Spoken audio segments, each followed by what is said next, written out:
Our next guest, here's a guy that you want, and I don't know why you don't get him, but here he is. Three-time Academy Award-nominated actor. Listen to how much money his films have made. How much money do you think his films have made? Oh, it's up there. I don't know. That's right, $7.9 billion. Oh, I wasn't... $7.9 billion. His new movie, better to see it this summer, The Lone Ranger. Talented musician in addition to being an actor. Yeah, talented musician. And he'll be performing with our musical guest this evening, Bill Carter. That'll take place later tonight. But right now, ladies and gentlemen, here's Johnny Depp. Come on.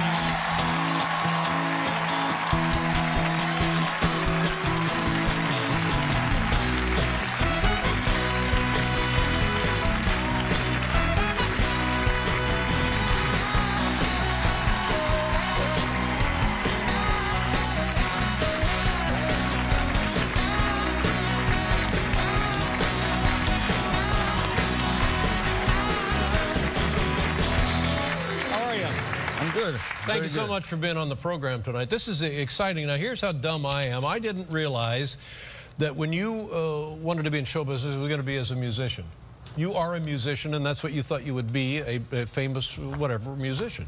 Yeah, since I was about 12. 12 years old. And what is your instruments? You play multiple instruments? Mostly guitar. Guitar? Yeah. You started in Kentucky? Is that where it started? Yeah. I think it was. Yeah. And then you went where? Did you go from Kentucky? South Florida. South Florida? Yeah. And then you went to Hollywood, Los Angeles? When I was... And you were going to be a music star? Well, not necessarily. Yeah. But you wanted to pursue I was going to be a guitar player. Going to be a guitar player. Yeah. And where did you see yourself as a guitar player? As like a really good, like a studio guy, a not solo actor? Not particularly good, no. Not good? No. But I was all right. But you had never thought about acting? Never once, no. That's crazy, isn't it? Yeah. Yeah. So, look at us now. Yeah. So, so what was the turning moment? You're out there in California, you have your guitar, and suddenly you're an actor. Well, the sudden realization of, you know, rent, bills. You know, when that pops into your head, and you realize at some point you'll have to deal with the inevitable. But, you know, that story often goes the other way. Yeah. So, somebody goes out there to be an actor, and suddenly you got no money, so they go to play the guitar to make money. You did it just the opposite. Weirdly. Yeah. Yeah. How did somebody get your first gig if you were a guitar player? Because that means you weren't actually out there auditioning. No, my band moved from Florida to Los Angeles. What was the name of the band? At the time, we were called the Kids. The Kids. We actually were kids at the time. Yeah. And so you and the kids are out there. Yeah. Yeah. Well, I mean, literally, you and the kids are out there. Yeah. And so then what happens? You know, did some opening act stuff, that kind of thing, and. Who did you work for? Open up for? We did some good shows back in that time. It was like Billy Idol and you know, guys like that, the Pretenders. Wow. Yeah. Ramones. Yeah. And good gig. So then all of a sudden you're somebody calls and says, "What? I saw you on stage with the Kids?" No. No, I was dead broke, you know, and I was filling out job applications at various, well, anything, you know, video stores or coffee joints or whatever. And a friend of mine, who happened to be an actor, Nicolas Cage. Yeah. Now, how did you? You've heard of him? Yes. Yeah. But how did you and Nicolas Cage get to be buddies in those days? He was just sort of around all the people that I was hanging around with, and we became pals. And he sent me to his agent to, you know, he said, "I think you should try acting." And I met his agent. She sent me to read for something, and they hired me. What was that? Do you remember what that was? Yeah, that was Nightmare on Elm Street, the first one. Yeah. Whoa!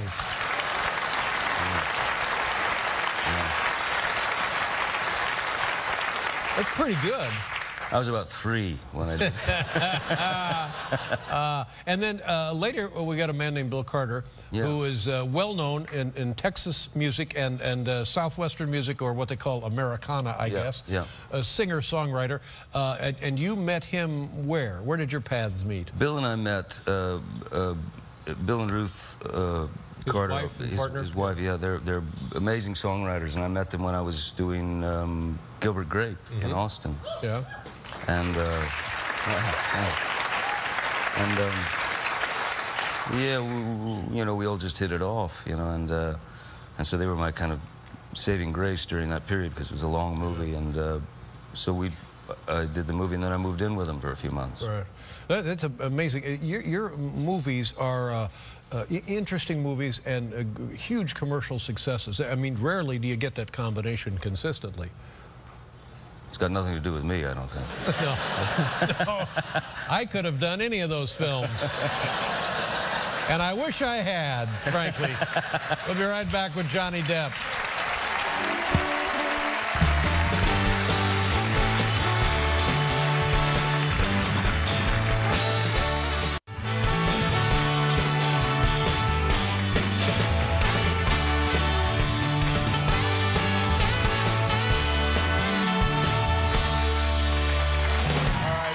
Johnny Depp is here.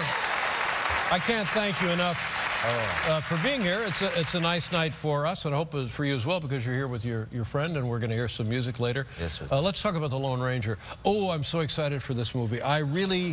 This is excellent, and you're not the Lone Ranger. I'm not. You're his faithful companion, Tonto. I play Tonto. Yeah.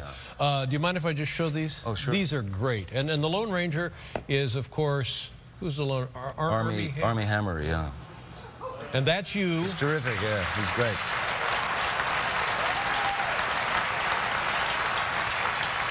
Now, as I recall, the beginning of the genesis of the Lone Ranger it comes from a dark story, and is that the tone of your film? Pretty much, yeah. It comes from a very dark backstory, and then he becomes the Lone Ranger through Tonto's guidance. Did this mean anything to you when you were a kid?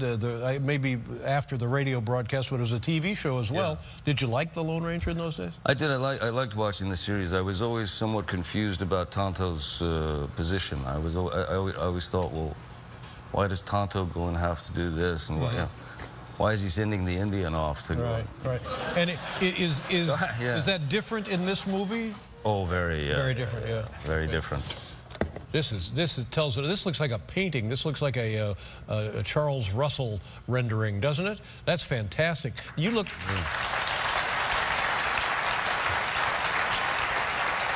You look like you know what you're doing on a horse. Yeah, I don't.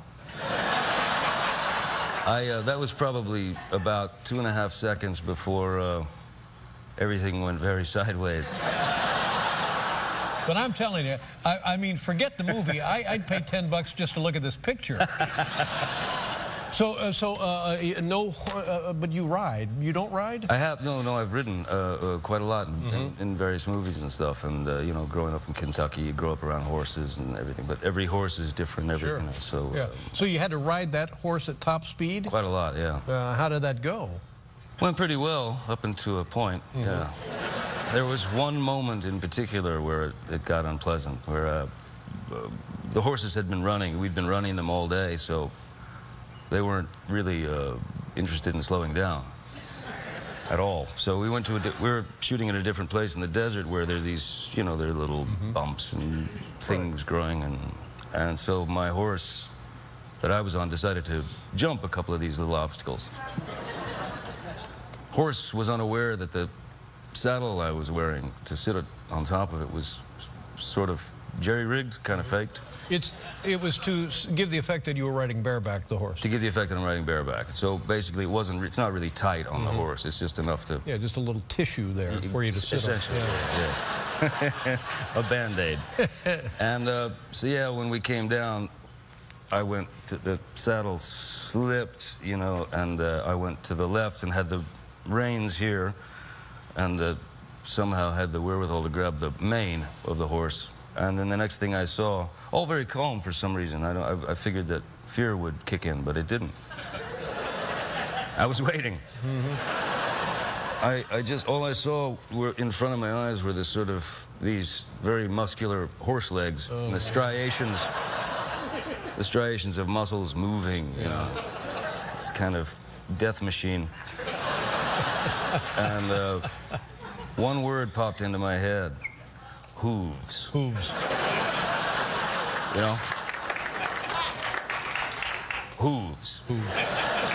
In any case, hooves. Yeah. Mind the hooves. So what do you do when you're in that position? Well, you make a decision. Yeah.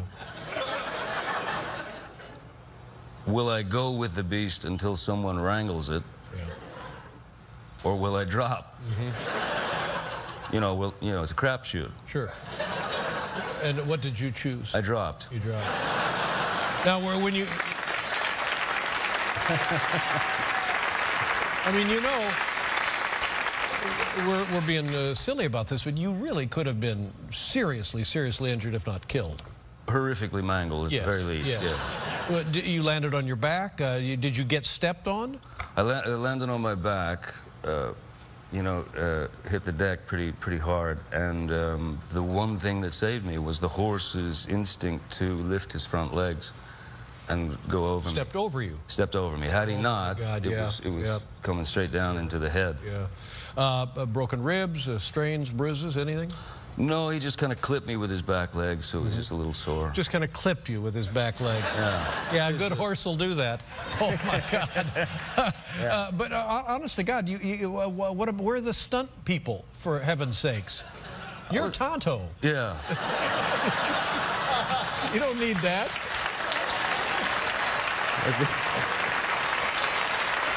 Well, it's the exact same question I asked. Yes. I can't wait for this film. Now, when we come back, your friend Bill Carter will be here. Wonderful. We'll talk more about Bill and the music we're going to hear later. Johnny Depp is here. We'll be right back, everybody.